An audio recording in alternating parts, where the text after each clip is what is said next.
Good afternoon. This is Isaac Boros at St. Matthew's in Bowie.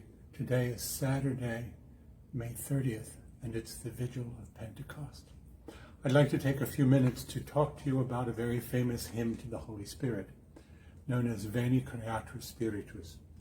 The text is attributed to St. Rabanus Maurus, who was born about the year 780 and died in 856. He was a Benedictine monk and later Archbishop of Mainz.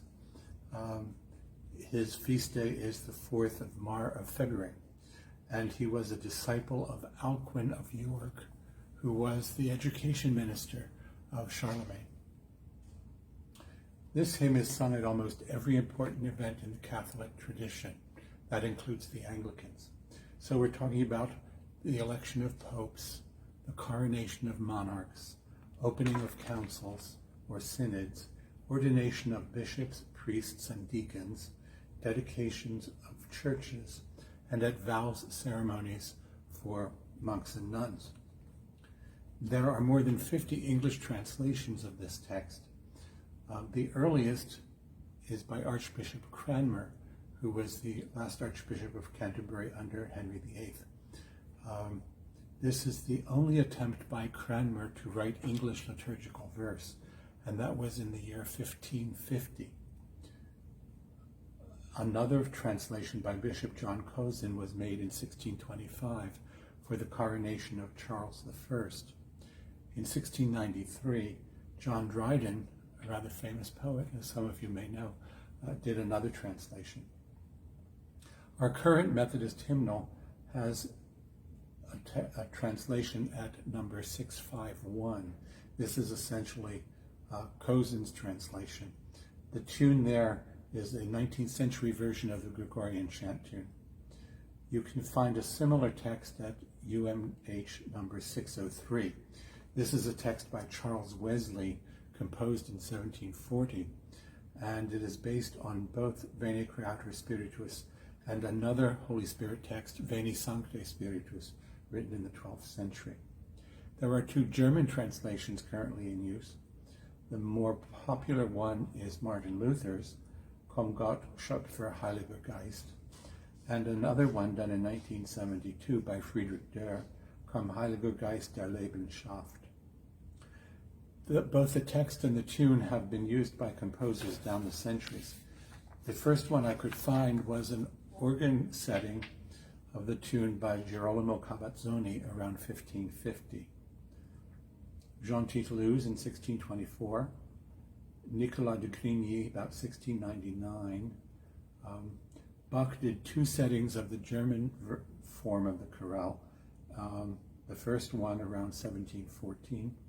César Franck did a setting in 1859, Hector Berlioz in 1885, Camille Saint-Saëns in 1866, Anton Bruckner in the 1880s.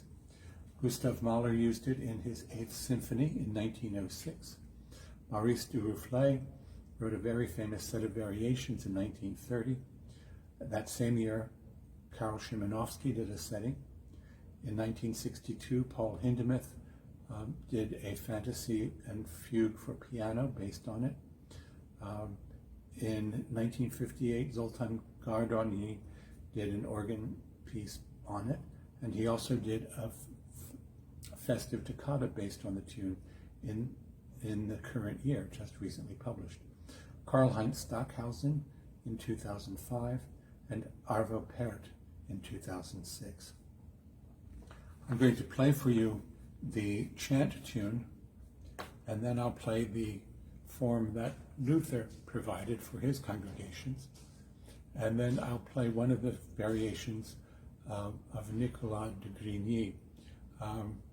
It's a verset, somewhat long, and it is loosely based on the tune. One of the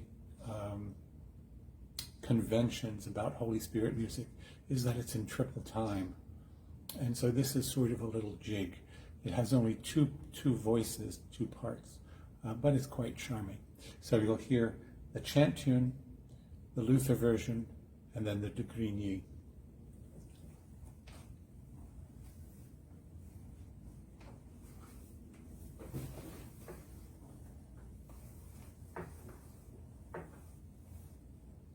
Here's the chant version.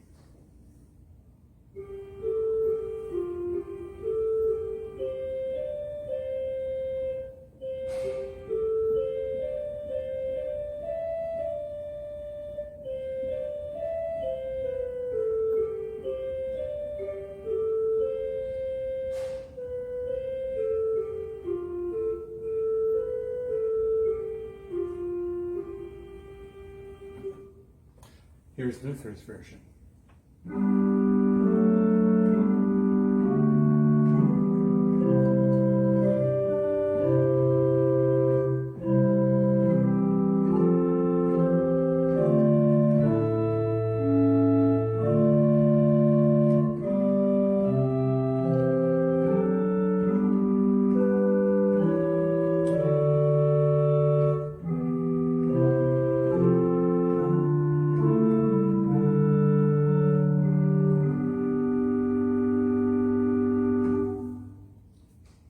And finally, de Grigny's Little Jig. I'm sorry, it's in a different key.